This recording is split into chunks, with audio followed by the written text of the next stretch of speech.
Di suatu hari, ada seorang gadis bernama Wardah yang sedang bermain sosial media.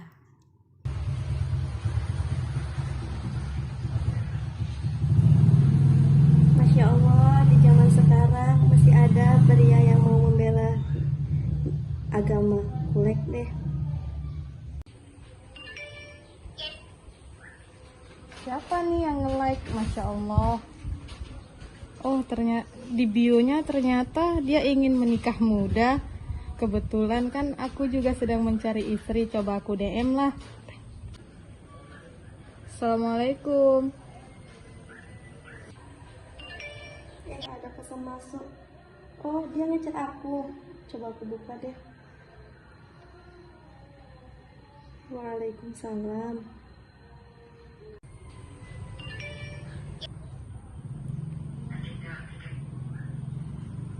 Asal mana?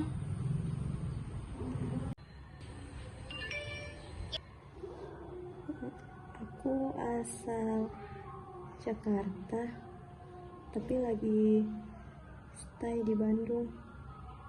Di Bandung untuk kuliah. Dilihat-lihat di bio kamu ingin menikah muda ya?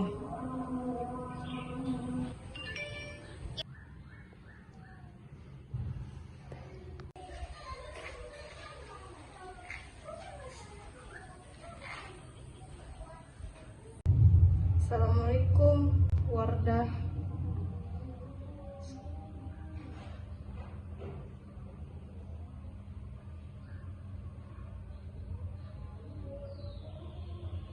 Kita kan sudah lama dekat.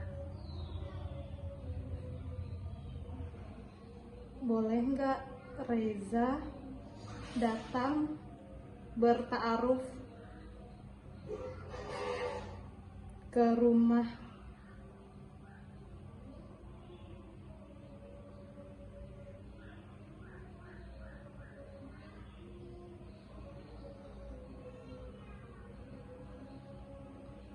Baik, Wardah.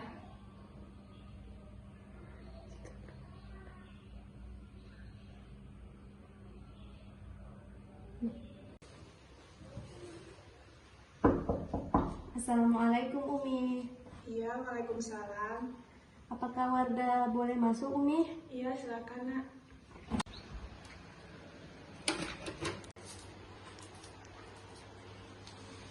Umi, Wardah ingin bercerita Umi Iya, kenapa nak? tentang lelaki yang Wardah kenal di sosial media kemarin.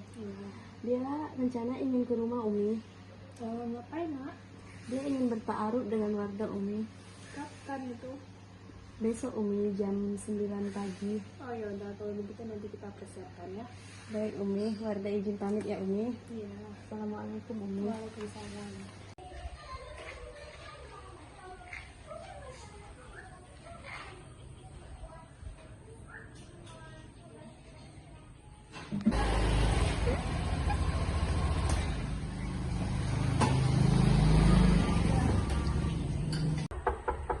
Assalamualaikum.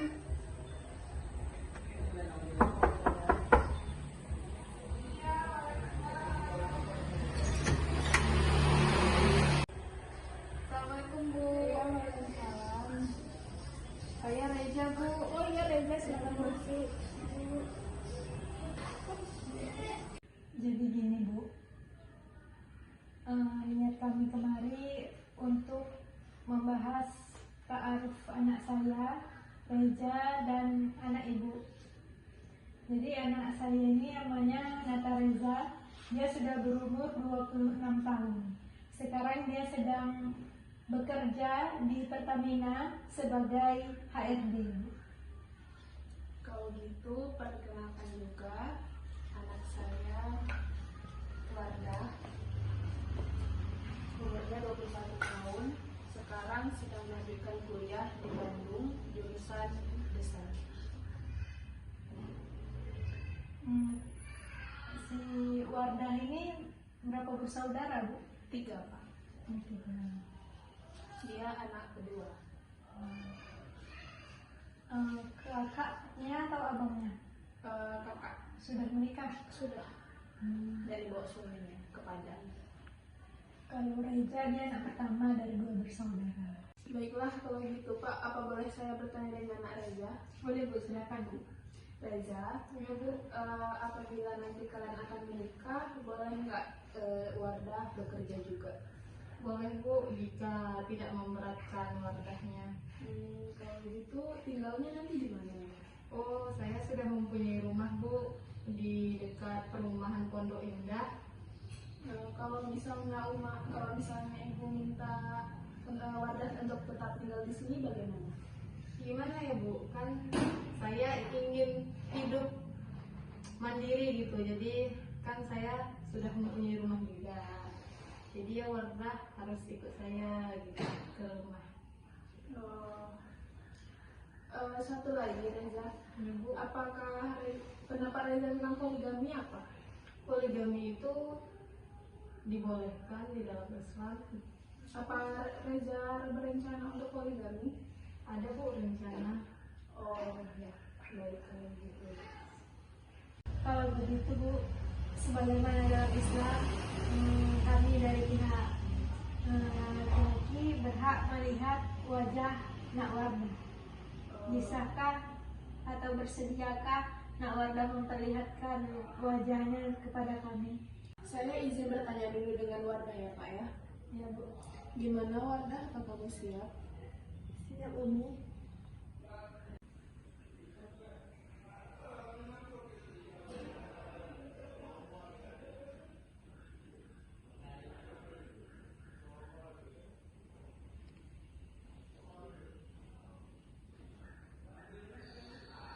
Berhubung sudah malam, kami pamit undur diri Bu. Tapi sebelum kami pamit, boleh saya meminta nomor WA Ibu Bu untuk mengabari ta'aruf selanjutnya. 08 08 13. 13. Baik Bu, kami izin pamit ya Bu. Iya Pak. Salam. Terima kasih ya Bu. Iya Pak. Jadi bagaimana Wardah, apa pendapat kamu tentang Reza? Gini Umi, Wardah tidak ingin dipoligami. Kenapa Nak? Wardah ingin menjadi satu-satunya istri dari suami Wardah Umi.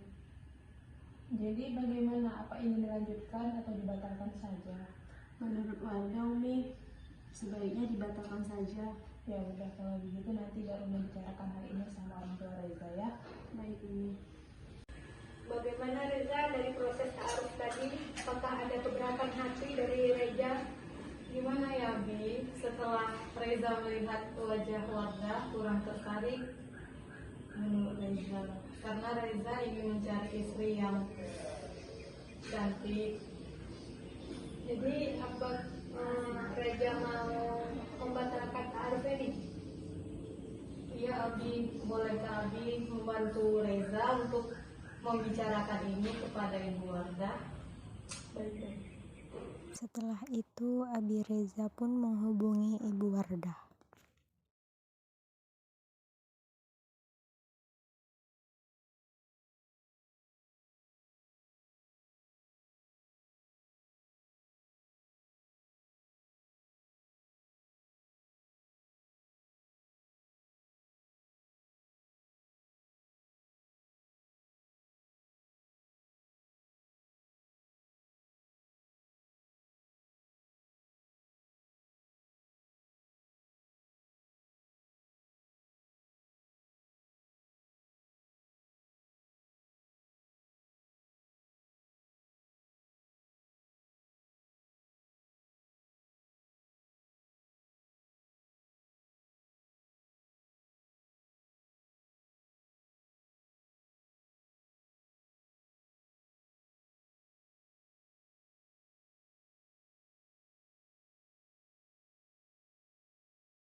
Seiring berjalannya waktu, Mereka pun saling berkomunikasi sehingga menimbulkan perasaan yang lebih dan memutuskan untuk menikah. Namun, ada beberapa permasalahan yang membuat mereka mendatangi seorang konselor. Silakan duduk, Bu, Pak.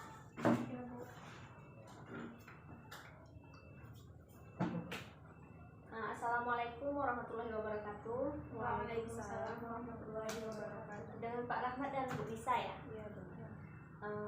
Gimana kabarnya hari ini Pak Rahmat dan Bu Nisa? Baik. Alhamdulillah kalau baik ya. Ini kemarin berdua. Iya. Oh, gitu. Ini statusnya Bapak Rahmat dan Bu Nisa ingin menikah ya? Iya Bu. Iya Bu.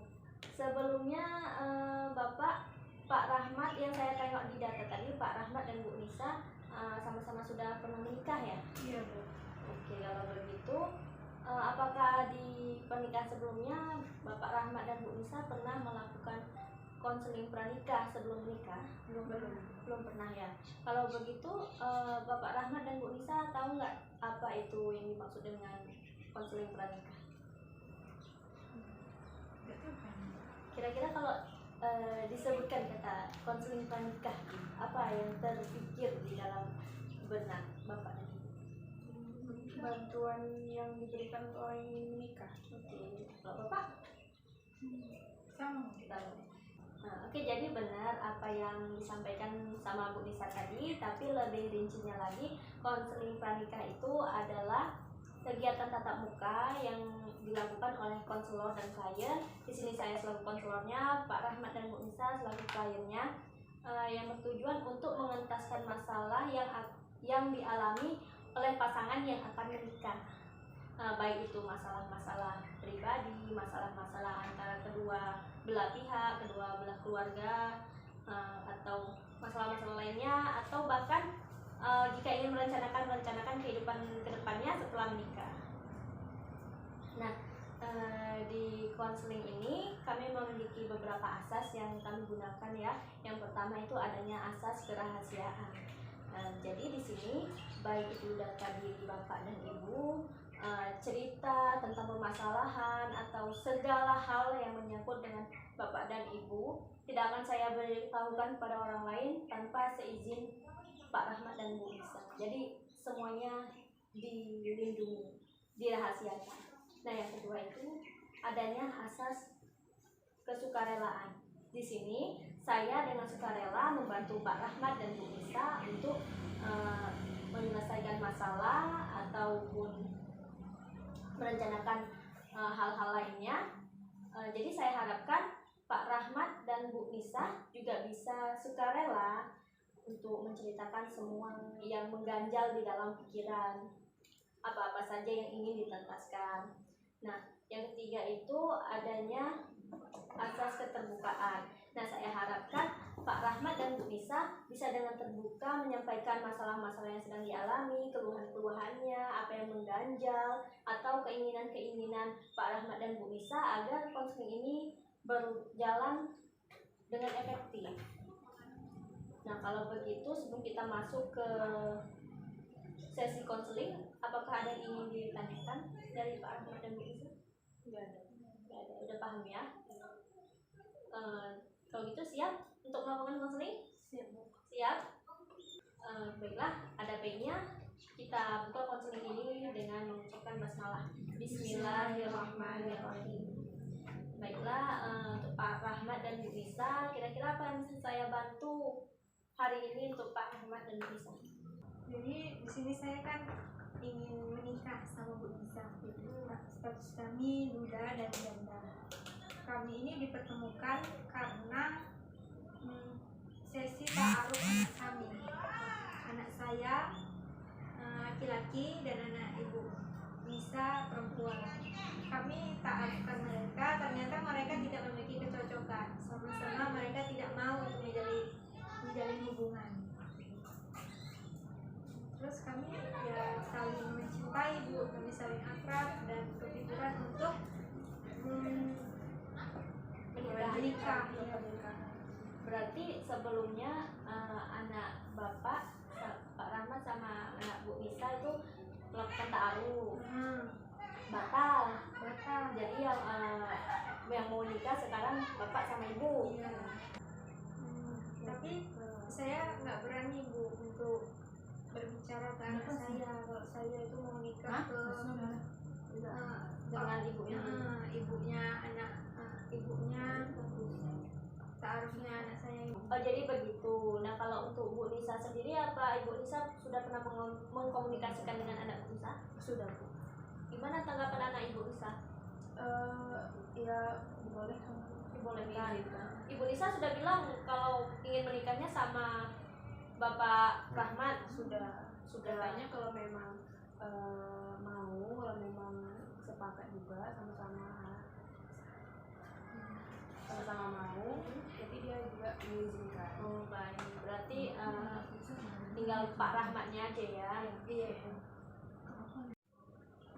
Nah, jadi kan yang ta'aruf awalnya anak Pak Rahmat dan Bu Nisa. Iya. Bapak dan Ibu dipertemukan di ta'aruf anak Bapak dan Ibu. Itu kira-kira anak Pak Rahmat usia berapa? Anak saya usia 20. Saya juga lupa Bu sekitaran itu. Oh, iya, biasa memang bapak-bapak sering lupa ya sama nama anaknya. Pokoknya udah 20-an lah ya. 20-an. Kira-kira kenapa nih Bapak nggak berani untuk mengungkapkan nama calon istri Bapak? Karena saya takut Bu, takut dia terkejut, terus takut juga dia nggak setuju. Mereka ini anak Pak Rahmat dan Bu Nisa itu gagal ta'aruf apa karena satu pihak atau dua-dua atau keduanya? Apa mereka tuh awalnya memang saling cinta, saling suka atau gimana? Enggak. Dia kan mereka itu berkenalan melalui media sosial. Terus tuh pertama kali melihat, pertama kali tatap muka ya pas ta'aruf itu Bu. Ternyata pas ta'aruf itu mereka merasa tidak cocok gitu. Berarti mereka memang sama-sama nggak ada rasa. Jadi kalau menurut Pak Rahmat nih, seandainya posisinya ditukar, seandainya Bapak yang lagi ta'aruf sama Bu Nisa, tapi sama-sama nggak punya rasa, dan tiba-tiba anak Bapak dengan anaknya Bu Nisa yang akan menikah, itu gimana? Menurut Bapak, perasaan Bapak?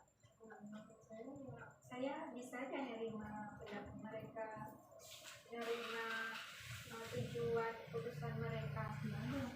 Mungkin anak Bapak begitu juga, cuman karena belum Bapak komunikasikan aja, belum Bapak bilang siapa namanya, makanya dari itu dia Bapak khawatir sendiri ya. Ya gitu lah Bu, saya merasa sulit untuk mengkomunikasikan hal itu kepada anak saya. Jadi Gimana ya Bu caranya? Jadi Bapak masih tidak berani untuk mengkomunikasikan. Iya Bu. Nah, kalau gitu karena Bapak belum berani untuk mengkomunikasikan hal ini sama anak Bapak, kita akan melakukan yang namanya kursi kosong, teknik kursi kosong. Bagaimana itu? Teknik kursi kosong ini nanti saya akan berikan kursi kosong di depan Bapak. Nah, Bapak bisa berbicara seolah-olah di kursi kosong tersebut ada anak Bapak. Oke, bisa kita mulai ya. Oke, Pak Rahmat, di sini ada kursi kosong. Saya minta Bapak untuk membayangkan bahwa di sini sedang ada anak Pak Rahmat yang sedang duduk. Nah, Bapak bisa berlatih gimana Bapak berbicara dengan anak Bapak.